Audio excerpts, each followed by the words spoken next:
President Trump signed an order declaring a national emergency in the mining industry as the U.S. moves to curb reliance on rare earths imports and end China's control of the market.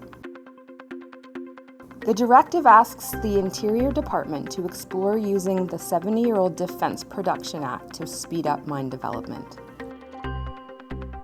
The White House has signed agreements with Canada and Australia to secure supply of critical minerals needed for electric vehicles, green technologies, and military applications.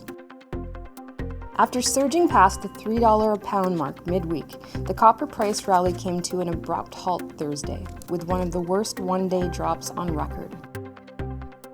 In New York trading, copper fell 5.7%, the biggest decline since mid-March at the height of the pandemic-induced sell-off.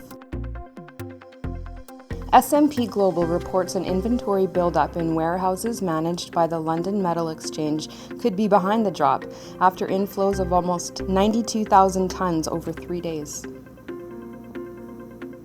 Iron ore prices surged on signs China's economy is ramping back up, and top miner Vale announced it's suspending operations at its Vega plant on a court order, taking 11,000 tons of fines per day off the market. Iron ore is up 34% this year after hitting its highest level since mid-January 2014, 2 weeks ago. BMO Capital Markets said the Chinese economic recovery has picked up pace, with both supply and demand improving, especially out of the private sector.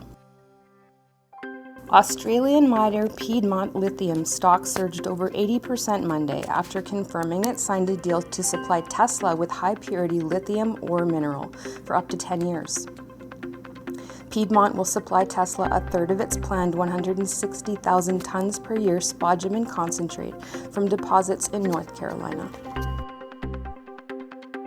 The miner said the deal represents the start of the first domestic lithium supply chain in the United States. Copper miners in Zambia have halted $2 billion worth of planned investments because a royalty tax introduced last year makes the projects unviable. A plan by First Quantum Minerals to invest $1 billion to extend the life of its Kinshasa operation won't proceed until the royalty is deductible from other corporate taxes, the Zambia Chamber of Mines said. Zambia's relationship with mining investors has deteriorated over the past year as the government clashed with Glencore over its plan to mothball the Mapani mine.